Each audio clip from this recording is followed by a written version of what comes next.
Louder.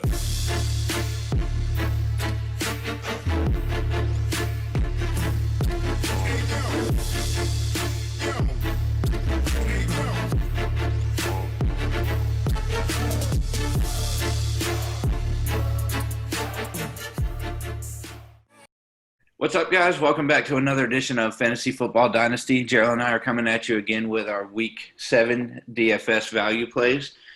We are, again, going off DraftKings. We're getting all our prices from DraftKings. And we're going to go ahead and really just jump right in on this one. So, Jerel, see a couple of guys here on your list. Why don't you tell us about the rookie that you like this week? Yeah, starting with quarterbacks, my first value play for this week is Joe Burrow. $5,500 versus Cleveland. We actually have a benchmark for Joe Burrow. His last game against Cleveland, he had season highs in passing yards with 316, and he threw for 3 touchdowns. So Joe Burrow is actually still doing really well as rookie. Just threw for 300 yards against tough Indy defense. If you saw my waiver wire show, he was one of my top ads for this week. And he actually has 4 300-yard passing games already this season, which, as we know, gets you a little bonus in DraftKings. Yeah, that is a really good price point for Burrow. And I like another rookie, actually. While the guys I went for are a little bit higher of a price point, I still do find value in them. So you'll see that a couple of times within what I went with. Jerel likes the value plays a lot so that he can spend up to get bigger guys. I like your quarterbacks. I just was of the understanding that we were looking at lower priced values. You went expensive on. Yeah, I went expensive. I went expensive on my quarterback. I like the quarterbacks. Yeah. So I went Justin Herbert. That's my first guy, 6,300 at Jacksonville, averaging 298 yards and 2 touchdowns over 4 games and 21.8 fantasy points. Plus, Jacksonville's given up 30-plus points in 5 out of 6 weeks. And credit to Field Yates for this one, 3 top 8 quarterbacks so far this year. And then you actually have another young guy here on your list. Yeah, I mean, again, I heard we started this saying looking for players priced under 6,000, so that's what I did this week. Cody kind of went against that. So scraping the bottom of the barrel, I have Kyle Allen, who I think is an interesting play this week at 5,200 versus Dallas.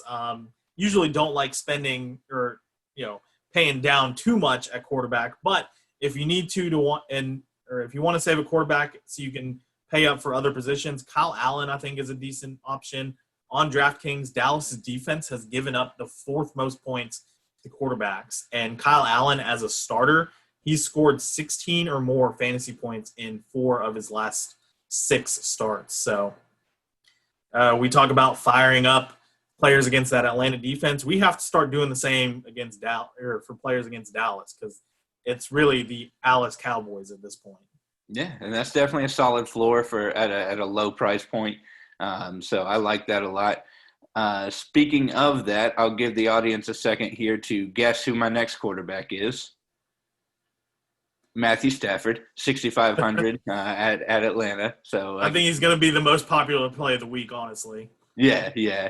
Definitely, I mean, not a tournament play.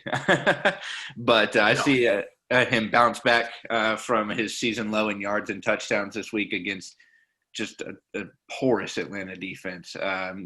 Players against the Falcons, they've given up 195.4 DraftKings points to quarterbacks. Vikings are next with an entire 49 points lower, so they've just been bad this year. Kirk Cousins threw 3 picks and still ended up with 19, 20 points? Yeah, exactly. You've got to start them because – yeah, they looked good at the beginning, but at the end last week, they just fell apart.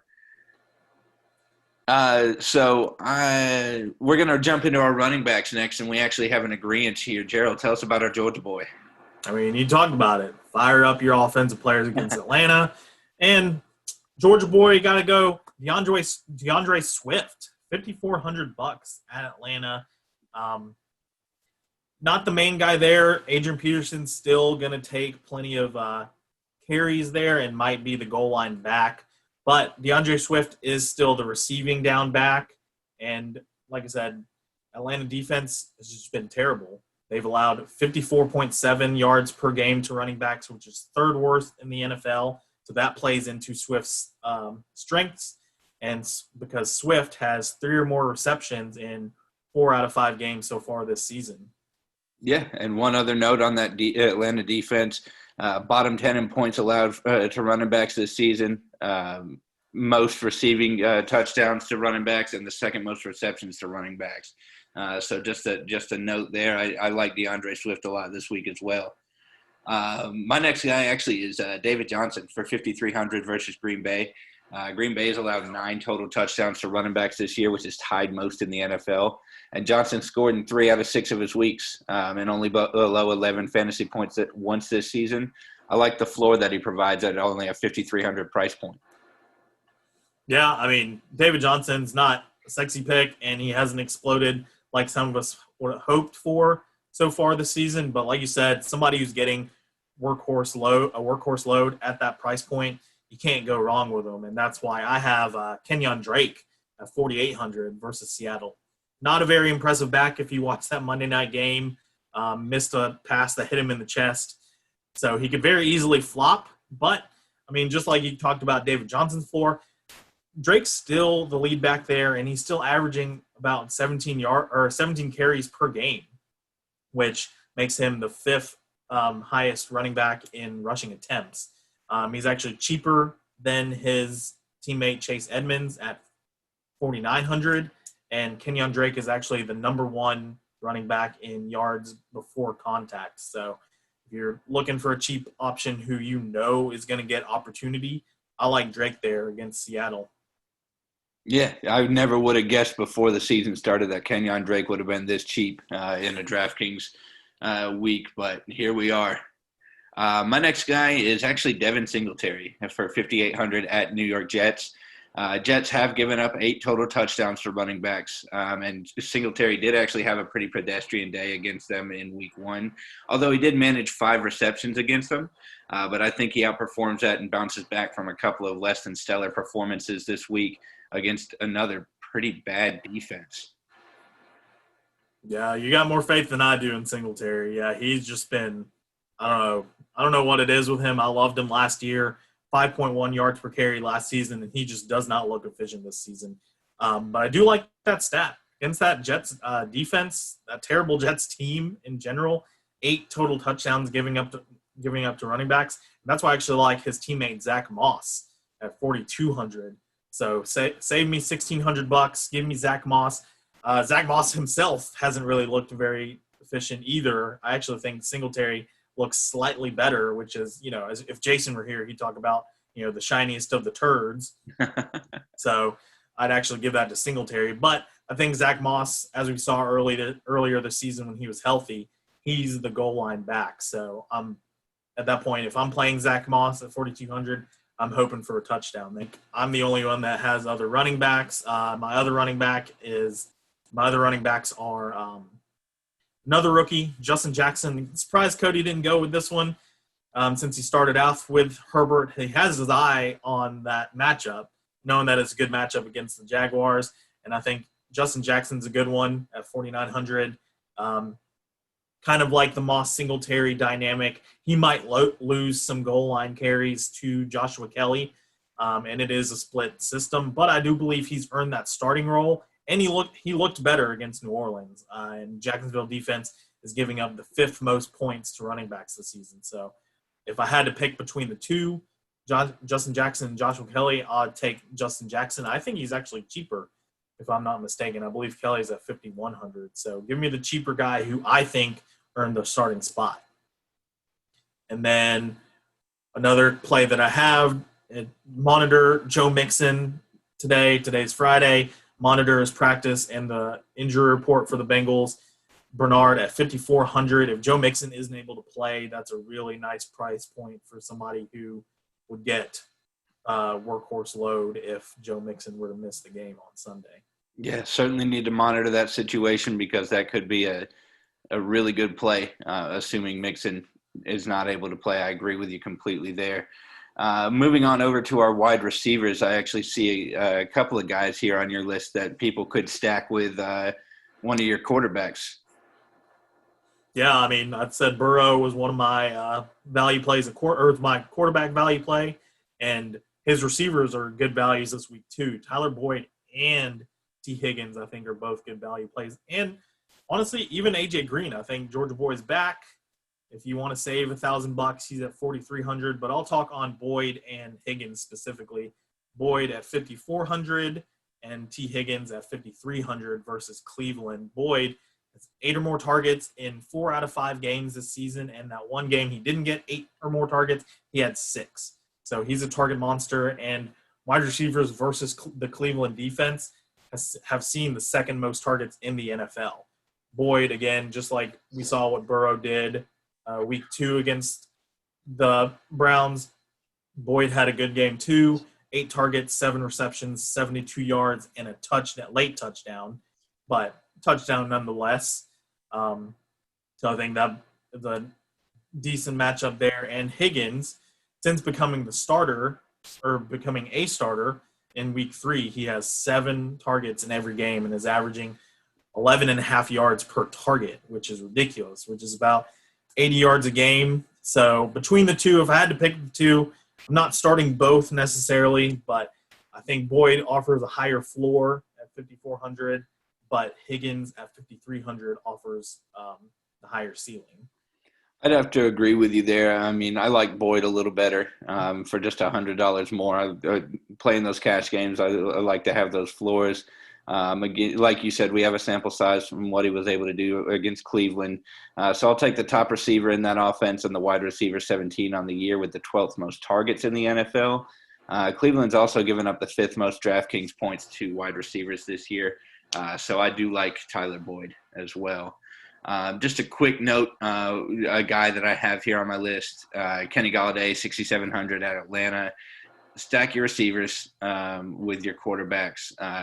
So Atlanta's second in yards allowed, second most in yards allowed, tied 5th most in touchdowns allowed, and is third in fantasy points allowed to wide receivers this year. So firing up Kenny Golladay as well.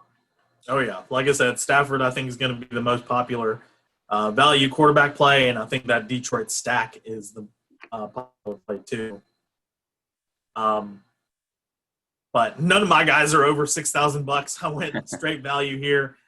But one guy I was surprised to see below 6,000 is Terry McLaurin at 5,800 versus the Dallas Cowboys defense. 5 receivers have posted 100-yard games against the Dallas defense, and Terry McLaurin last week against the Giants saw 12 targets, and there have been 3 wide receivers against Dallas this season that have seen double-digit targets. And I'll run through them real quick. Darius Slayton, he finished with 8 receptions, 129 yards.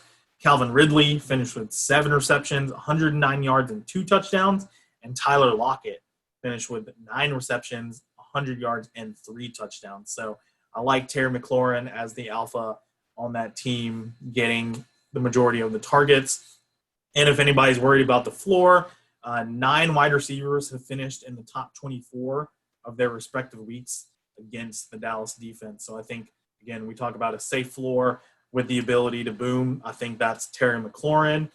But if you're also going cheaper, you could also look at Dontrell Inman, $3,600. He's had 5 or more targets in all but 1 game so far this season. And every wide receiver that has seen 5 targets against Dallas has finished with at least 8 fantasy points. So one thing that works in both of their favors is the fact that Logan Thomas is actually questionable with a neck injury that's limited to him in practice. So that could mean more targets for all the wide receivers.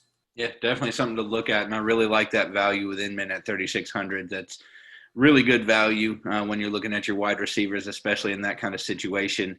My next guy here is Robbie Anderson, $6,000 at New Orleans. So he's wide receiver 6 on the year per ESPN. And he's had fewer than 75 yards in just 1 game and fewer than 17 fantasy points just twice. 8th most targets in the NFL with 51 or 8.5 a game. So I really like Robbie Anderson at New Orleans as well. And then I see somebody else here on your list. another guy on a new team this year.